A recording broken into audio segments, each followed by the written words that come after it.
ano na mic yan. Mga kabote, dito yung mga ano. Go-vlog ka. What's up? Tao ni Jun. Ito ako nabili ka. Para saan yung ito? Kamay. Walang eh. Yan ang nangyari mga kabosing, oh. Naharos yung gitna.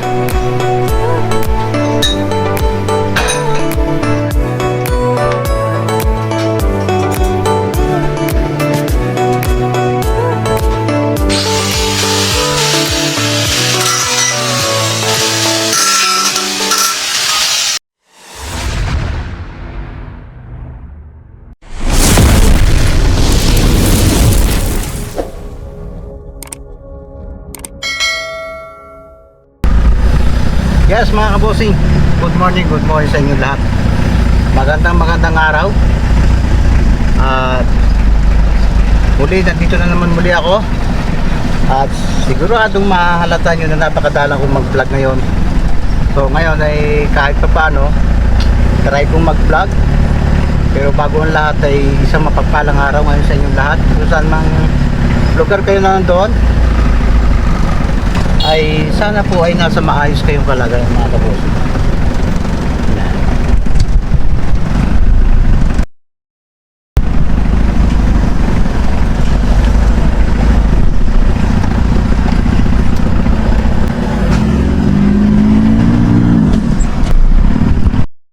Right, mga kabosing,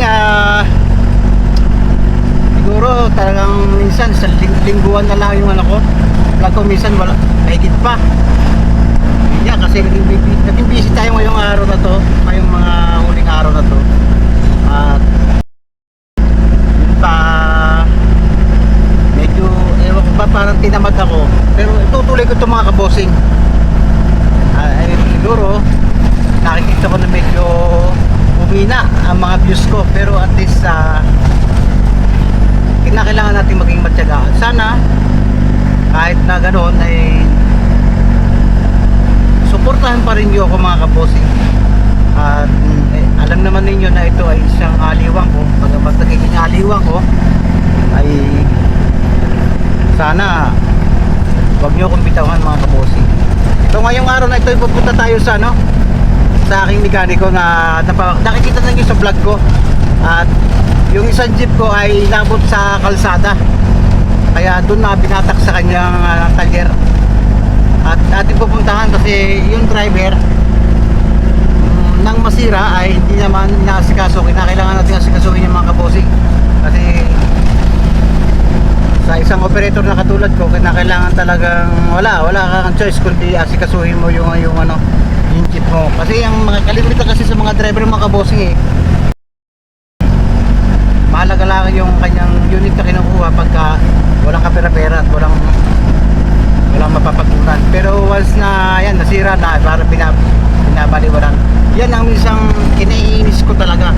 At hindi ko kinagugusto sa isang driver na pagkakasira ng sasakyan ay yun, hindi masyadong inasikaso. Kaya minsan sa totoo lang nagiging maganda ang ugali ko talaga. Yung parang doon ka matututo ng kasamaang ugali sa mga pinapakita sa iyo ng kapwa mo. Pero kinakailangan natin maging kalmado at magpatuloy kung ano ang dapat ipagpatuloy, kasi hanap buhay natin to. Puntahan natin mga kabosing at tingnan natin kung ano na mga kaganapan o anong nangyari na sa sasakyan. Kasi binatak siya mga kabosing tumilig siya sa kalsada. Let's go mga kabosing, samahan niyo ako.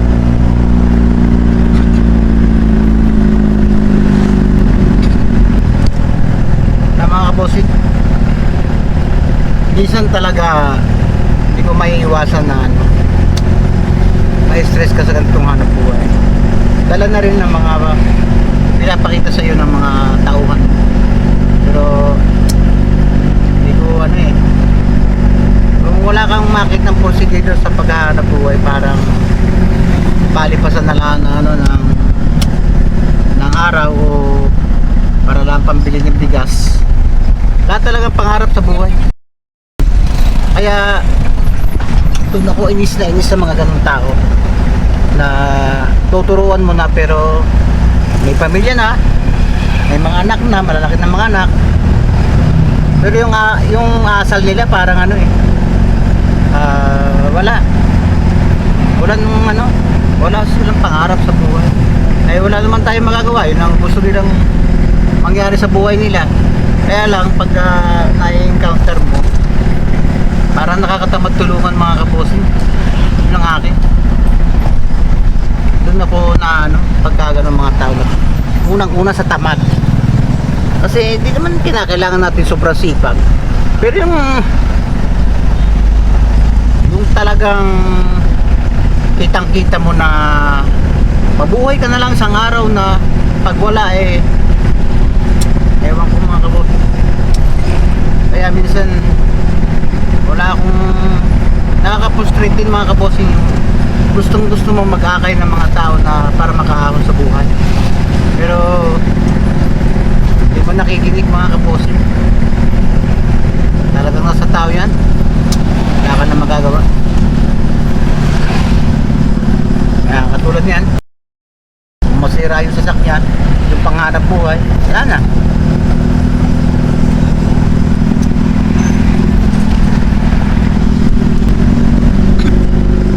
Mga kabossing, dito tayo sa bayan ng Dasma. Ang lakad natin ay pag-iisahin natin. Hindi ko sabihin pag lumakad po tayo, naano natin, naayos na natin yung mga dapat natin bilhin, yung mga dapat natin daanan, para at least hindi tayo pabalik-balik. So dadaan tayo sa sa upholstery supplies, at mayroon tayong nire-repair na mga upholstery ng isang unit ko. Mga kabossing, hindi na ako huli ako dito sa isang unit, isang Nissan Urban, kasi iniisip ko ngayon ay November lang.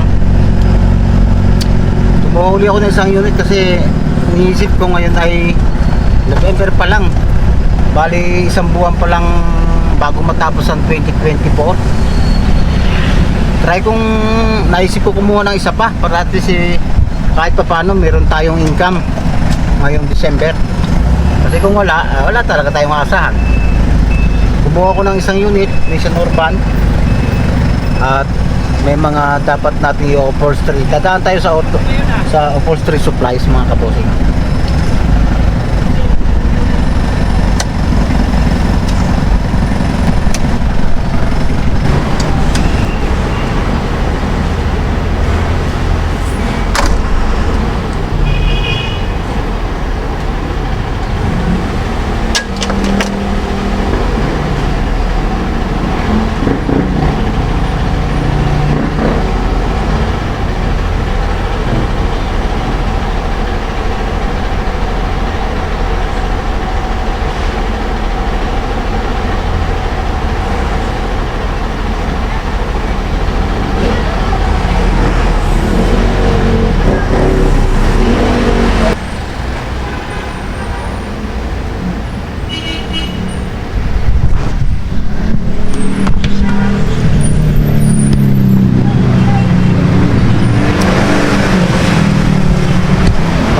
Mga kabossing, dito tayo sa sa Aguinaldo Highway, sa malapit sa mga eskwela sa NCST. Dito tayo street para sa mga sidings ng Nissan Urban. Yan, lapit naman tayo sa traffic mga kabossing.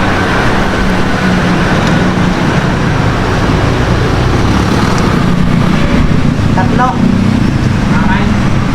Magkano yung makapal, ano yan? Ano yung isang yan? Nipis yan.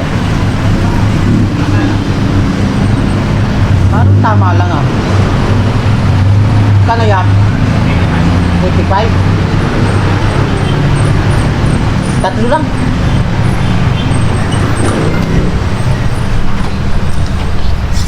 Bili tayo tatlo para isang lakaran lang. Kasi mga kabossing, ang mga sidings ng mga sasakyan ko, talagang nilalagyan ko ng plastic para at least hindi sila masira yung pinaka leather. may protection. Yan ang ginagawa ko sa lahat ng unit ko para at least hindi siya madaling masira yung pag may plastic.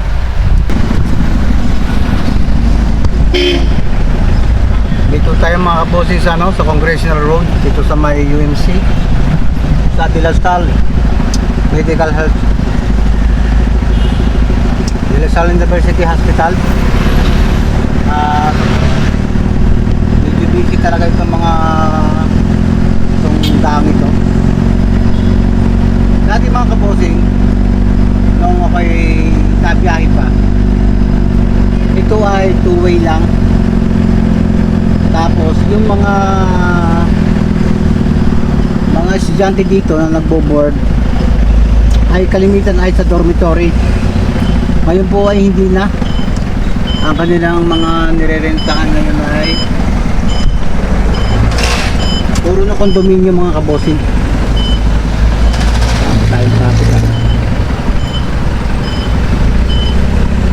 Kasi dito sa lugar na to, ang kalimitang ang nakakawa ngayon yung may mga ari ng dorm. Kasi kalimitan dito ang in demand ngayon ay dorm. Kaya daw yung mga dorm na yan, dati wala yan eh. Wala naman yan dati. Yung IAC, Emilio Aguinaldo College, then yan yung yung sa SMC na dorm. SMC lahat dormitory na dito, SMDC na parang mga dorm siya, yung mga condominium nga pala. Bagad naisip, puro po condominium na ngayon yung mga uso ngayon. So yung mga dorm ay humina, pero nung araw puro dorm mang nirerentahan dito ng mga estudyante, lalo especially sa Lasal. Marami po kasi eskwelahan dito sa lugar na to, tulad ng IAC, Emilio Aguinaldo College, De La Salle University,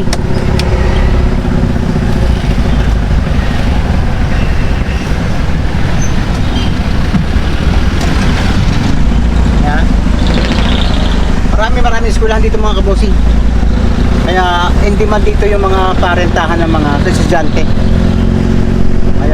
Kaya lang naging medyo class na rin, mga dormitory na rin ang mga ginagamit ng estudyante dito. As compared to sa dormitory, mas okay dito sa condominium kasi okay ang may security, mayroong parking area, at syempre puro po aircon yan mga kabosing. Bilhin mo tayo ng mga pyesa dito mga kabosing, para isang lakaran na lang. Pag wala tayong makita dito, then the next na auto supply, doon tayo bibili.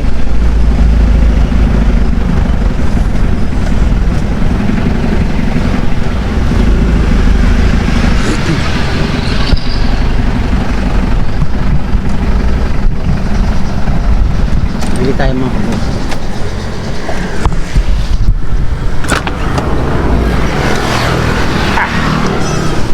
Isang lakaran lang para hindi tayo pabalik-balik mga kabosing.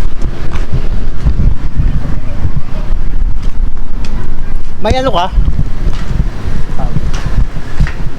Plus lining na baleo? Wala nga. Hindi rin nagkaroon. Ano lang nandiyan mo? Sekay. Ano yan? Sekay. Sa kabila kaya? Sorry. Sekay din yun. Hindi yan nag-deliver? Walang stock. Kaya makaipalig doon.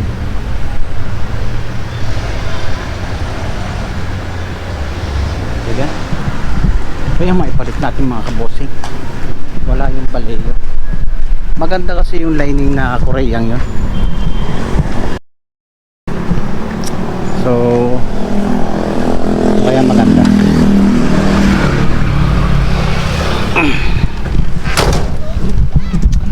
Tawagan natin yung ating mekaniko.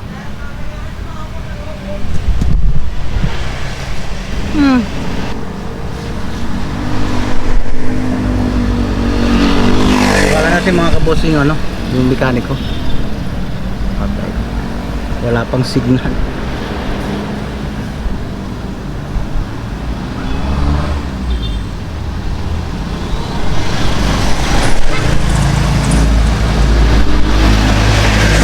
Finger plates.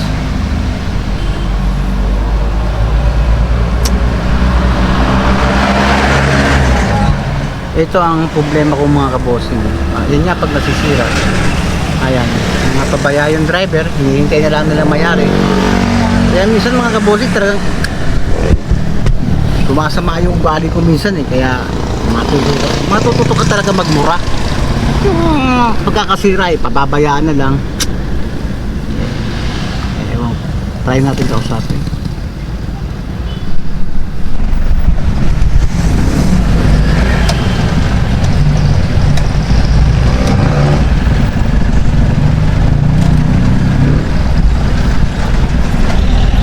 Mga kabosing, dito tayo sa ano, palengke ng maraming palengke dito sa lugar na to mga kabosing, dito sa may Dasmariñas Bagong Bayan Resettlement.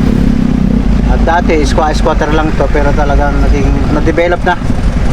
Pinakailangan natin mga kabosing na kumilos. Yung driver na sumira ay hindi na kilos.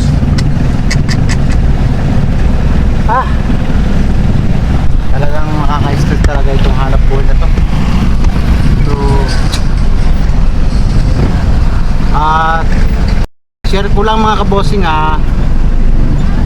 tulad ng mga dating una kong vlog, napilitan ako mga kabossing na mag-consolidate ng unit dahil talagang hindi ako makarehistro pagka hindi ako nag-consolidate. Bali sa apat na unit mga kabossing ay ako gagastos ng 130,000. O diba? Na wala na rin kasi yung aking prangkisa. Kaya minsan mga kabossing naisip ko na umuwi ng probinsya Talagang may stress ka. Tapos may encounter mo pa yung mga tauhan mo na hindi nagiging ayos. Binibigyan mo lang ng hanap buhay pero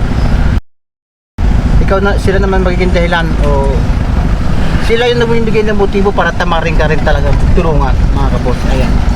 So kailangan natin maghanap ng pyesa. At dahil na malaki ang sira, so sila naman siguro pahiga-higa lang doon sa kanila. Ayan. At siguro iniisip pagawa naman ni bossing yan Ayan, bali ako po ay nasa 5 beses na nagpunta ng LT Parbilipa. Na alam ko namang wala na talaga.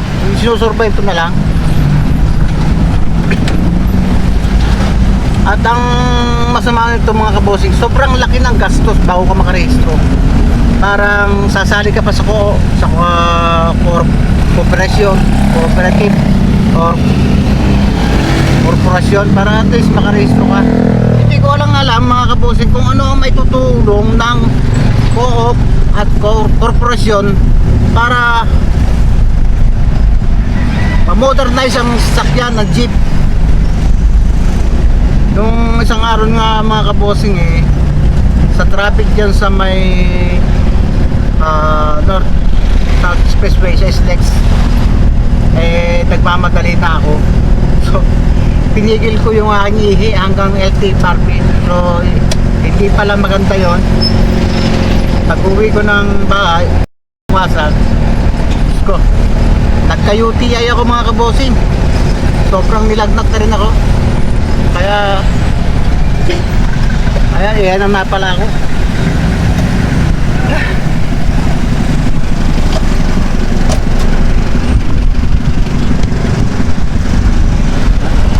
Ayun na mic yan.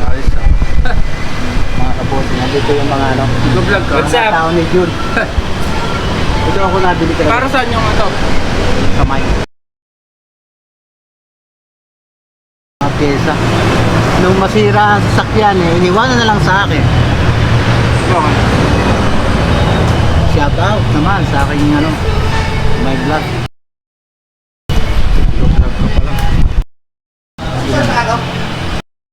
Patala lang Ng langis, dalawa. Ayun na yung loop. Kaya sa iba. Korea yan. Try ko nga. Nakuha mo na yun, hindi natin kinukuha mo eh. Pino na. Tapos, finger plates. Isang plates. Saka tatlong finger.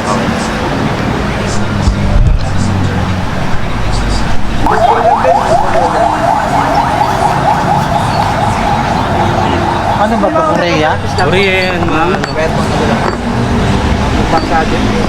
Ano? Ano ko ito, 900 lang. 900 ko mo. Kung gusto mo, bawasan mo.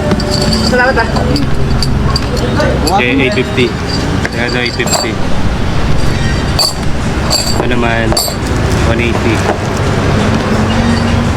Ito rin 180 rin to.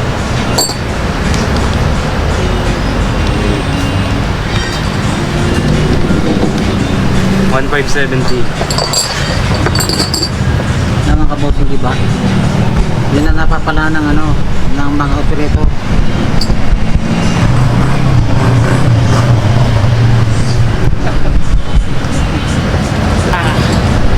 Mga kabosing, pabili tayo ng pyesa para mayari na yung ating sasakyan. Let's go.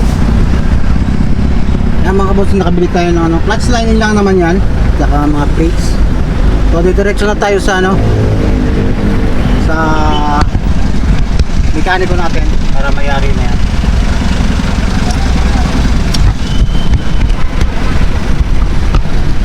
Yung mga kabosing, pag nagpapagawa ako, kinakailangan ko talagang, gusto ko talaga na andyan na yung pyesa para hindi na ito magtagal. Minsan kasi kaya nagtatagal din ang paggagawa. Eh, wala namang pyesa. Paano bang magagawa ng mekaniko kung wala namang pyesa? Kaya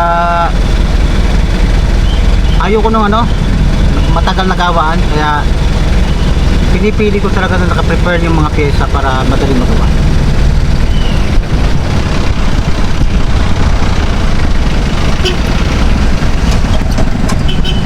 Natin mga kabosi, kung lugar na ito talaga napakataas. So ito kabilang ito yung naging eskwelahan ha, elementary school. Ganito kung tawagin po sa amin ay Kadiwa Market. Ang ngayon po ay naging ano na, Save More na. Sa lugar na ito mga kabosing, natatandaan ko pag dumaan ka dito napakabaho dahil tabi ng palengke. Pero ngayon po ay wala, okay na siya.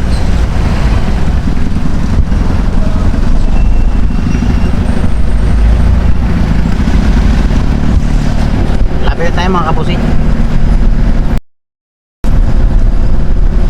Yung bigay natin pyesa ay ano, hindi mga class B lang. Hindi tayo nakabili ng class A. Dahil kulang yung pera natin dala. Pero sana kung may dala tayong pera, dapat yung magandang klase na lang. Tapos wala pa tayong ano, wife, wala pa tayong data, hindi tayo makatawag sa bahay. So ngayon pala mga kabosing ay hindi ko alam kung may upload ko to dahil wala pong wifi sa amin. May problema yung wifi connection.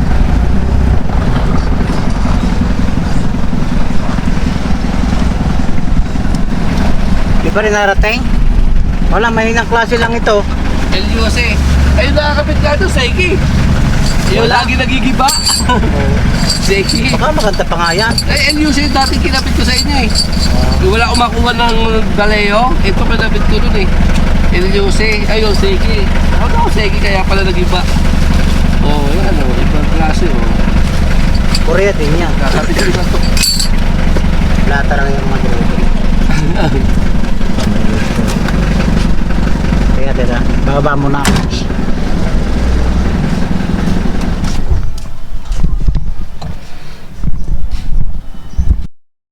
Bossing, dito tayo sa ano, sa bahay, sa talyer ng aking mechanic. Pilong. Tingnan natin, sitahin natin.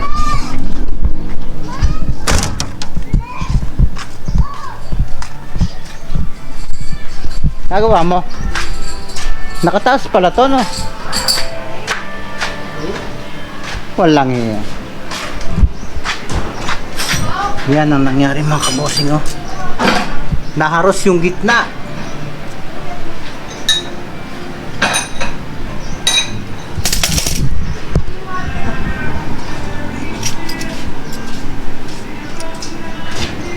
Ba't umikot lang? Ha?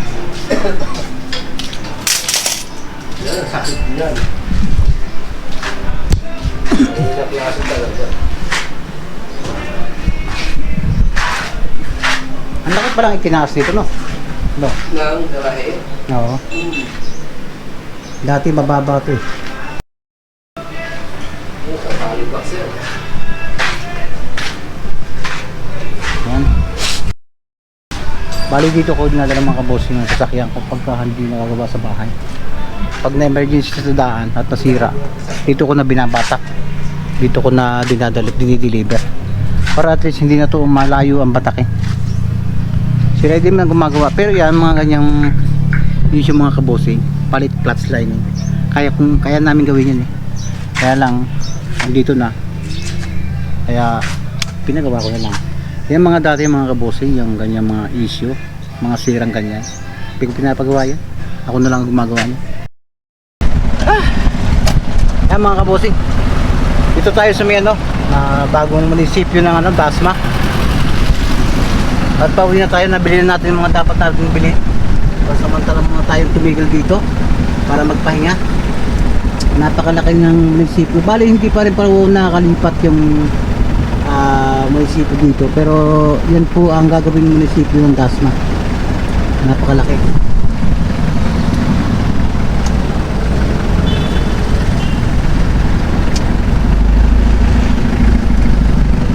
As compare, hindi meron din siyang katabing Coliseum.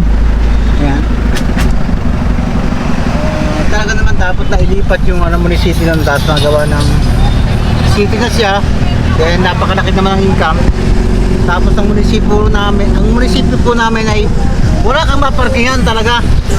Kaya napakahirap ng pumunta ng munisipyo ng Dasma. So pag nailipat yan, malaking kaginhawaan niya sa mga mamamayan ng Dasmariños para hindi sila hirap. Lalo na yung may dalang sasakyan.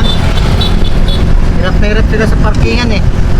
Then pag nagpark ka naman sa tabi, kaklab ka naman. Eh, kung ikaw ay magbabayad ng buwis, ibabayad ng buwis, ibabayad pa sa violation sa clubbing. Eh, wala naman talagang parkingan. So, sana mapalipat agad next year, 2025, para at least maging maginhawa naman ang pagpunta dyan sa munisipyo pag may kailangan ka sa munisipyo ng Dasma. Uwi na tayo mga kabosing. Para at mga kabosing nga pala, bago ko malimutan, siguro next week kung matutuloy ay babalik uli ako ng LK Family Pack para ayusin uli yung yung ilang mga dapat ayusin sa mga practice ko.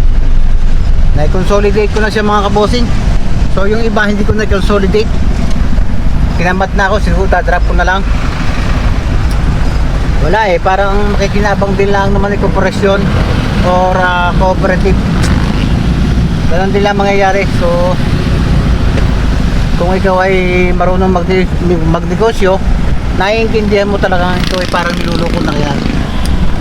Isusurvive ko lang yung mga driver ko na gusto magmaneho. Kaya nga lang, ayan nga, nagiging seste. Bibigyan naman ng trabaho pero pag nasisira naman, iiwan naman sa akin. Talagang nakaka-stress mga kapos.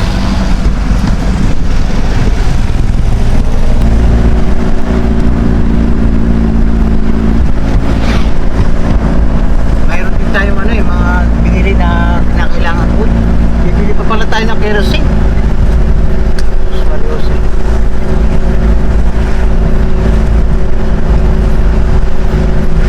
Diretso muna tayo ng Petron, bibili tayo ng kerosene.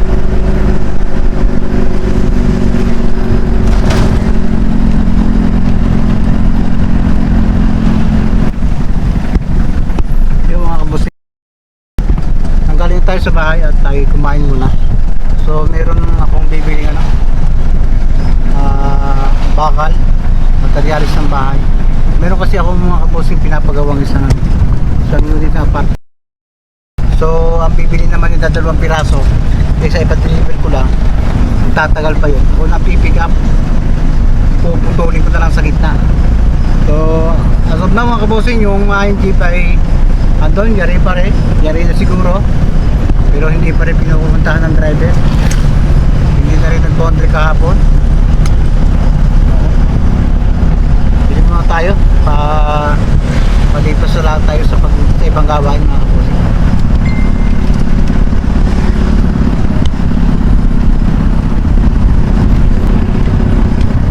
Kung ibibidyo ko mga kabosing yung lahat ng trabaho, talagang napaka-stressful talaga. Yan ang dahilan din siguro kaya nag-YouTube ako. Dahil siguro yun nga sabi ko 2 years ayoko na ng ganyan ng jeep operator. Stressful talaga, kaya tigil na lang ako, retired na lang ako. Pwede naman akong magpahinga yan sa hanap buhay na ganyan.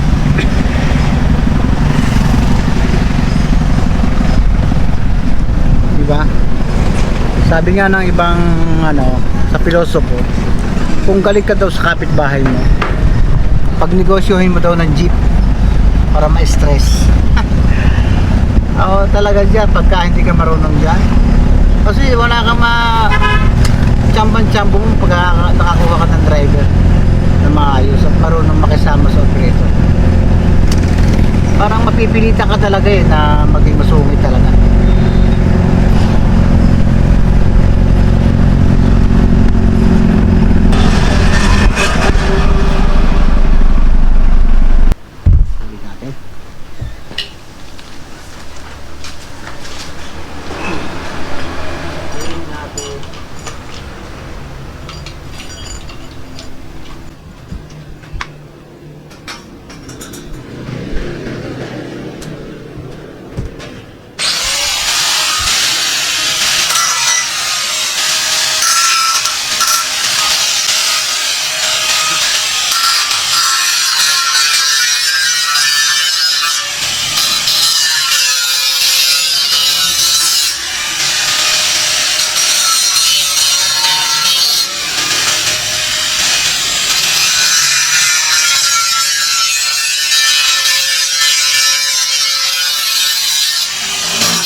Sa meter sa kanan. Sabi ko na yun, tinutulog lang para may karga ko sa sasakyan.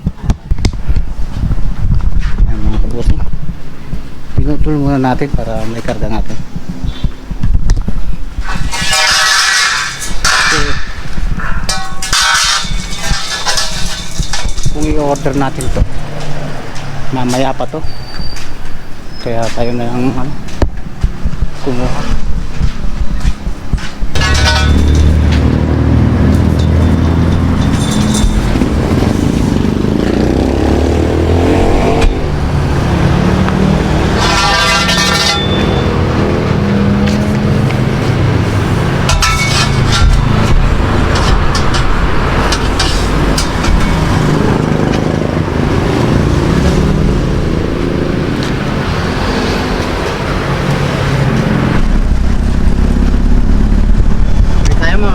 Pagpunta tayo, yan talaga ang hanap buhay ko.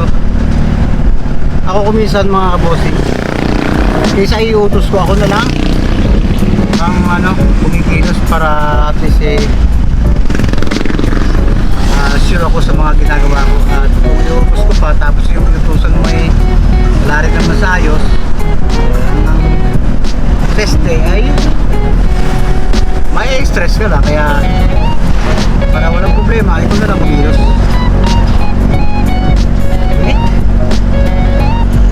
Dito sa Cavite mga kabosi, mainit.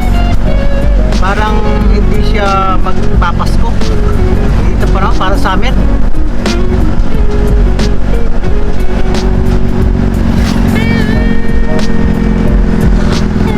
Yung mga kabosi, dito tayo sa bahay at hindi na rin tayo nakapagbigyan ng mga vlog. Tapos na video dahil medyo napapagod na rin tayo. So yan, pasensya na kayo mga kabosing sa video ko na to na medyo high blood ako sa mga nangyayari dahil nga doon sa mga ginagawa ng driver ko na hindi naasikaso yung kanilang mga unit. So until now hindi ko alam kung pinilitan ng driver yung kanyang unit. Hindi ko naintindi para hindi na ako ma-stress. So dito tayo sa bahay natin, papahinga tayo. Yan. Bis ka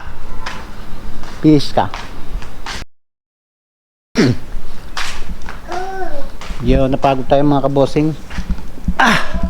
Yan, dito muna tayo at tayo ay mamamaalam muna.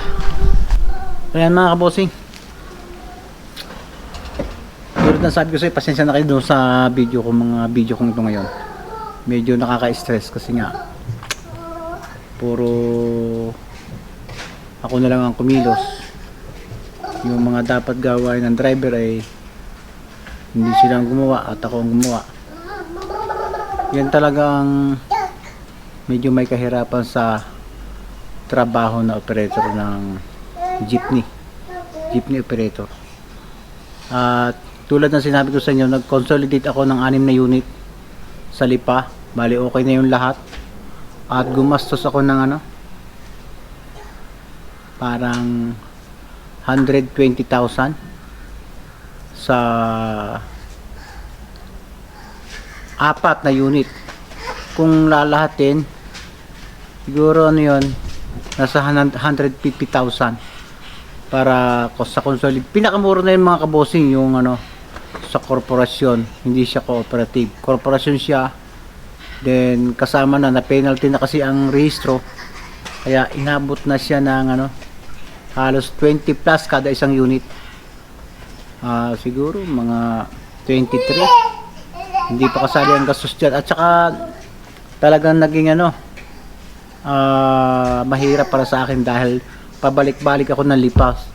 So itong mga lakarin kong huli ay nakiusap ako na sa LTFRB, baka naman po pwede na doon na lang sa nag-aayos o naglalakad ng aking papeles nila i-submit o sila na magtuloy, dahil kung ako araw-araw mula dito sa Cavite hanggang Lipa ay isang malaking trabaho at malaking kaabalahan sa akin.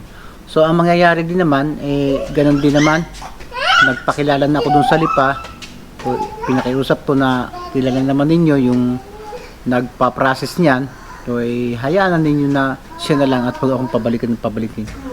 So may natitira pa akong mga unit na 4. Bahala ko talaga kung hindi na maayos kasi until November 29 na lang ang submission ng consolidation. Baka tamarin ako mga kabosing. Bali 6 na lang na unit na hindi ko alam kung anong kahihinat na. Napakalaking pera mga kabosing ang gugulin mo. Kung talagang ikaw ay isang ordinaryong operator, mapipilitan ka na matenga na yung sasakyan mo until mabulok na lang talaga. So yan ang yung mga magiging mangyari kung talagang matutuloy ang phase out mga kabosing. Pero anyway, kinakailangan natin tanggapin lahat at maging kalmado na lang kasi kung i-stress natin ang sarili plus yung pang mga na-encounter natin sa ating mga driver ay talagang walang magiging magandang araw sa inyo mga kabossing. So yan mga kabossing, sensya na doon sa mga video ko at medyo talagang baka sabihin naman ninyo na pinapakita ko pa ang ako, kasi kung ano ang nagiging naramdaman ko ay hindi ko na iiwasang ipakita kahit sa camera. Nakakairita na ganun na lang. So mabuti pa nga ngayon ako mga kabossing, ganyan akong nagiging asal ko eh. Dati-rati talagang masungit ako sa mga taong tamad at tinatamad akong tumulong talaga. Kaya, para yun naman eh, para din sa kanila yung mga kabossing. Pero kung talagang hindi sila makikinig, wala man tayong magagawa. So ayan mga kabossing, hanggang dito na lang ang aking video. At pasensya na sa madalang kong video at sana suportahan pa rin niyo ako at kahit napansin ko na medyo bumaba ang views ko at humina, ay sana maging inspiration para sa akin na lalo kong pag-ibayuhin ang aking pagbablog. So until next video na lang mga kabossing, sana ay nasa maayos kayo kalayan kung saan man kayo ng lugar na roon. Magandang hapon, magandang gabi, magandang umaga at magandang tanghali kung ano man ang oras nyo napapanood ng video na to. God bless you all mga kabossing. Bye bye.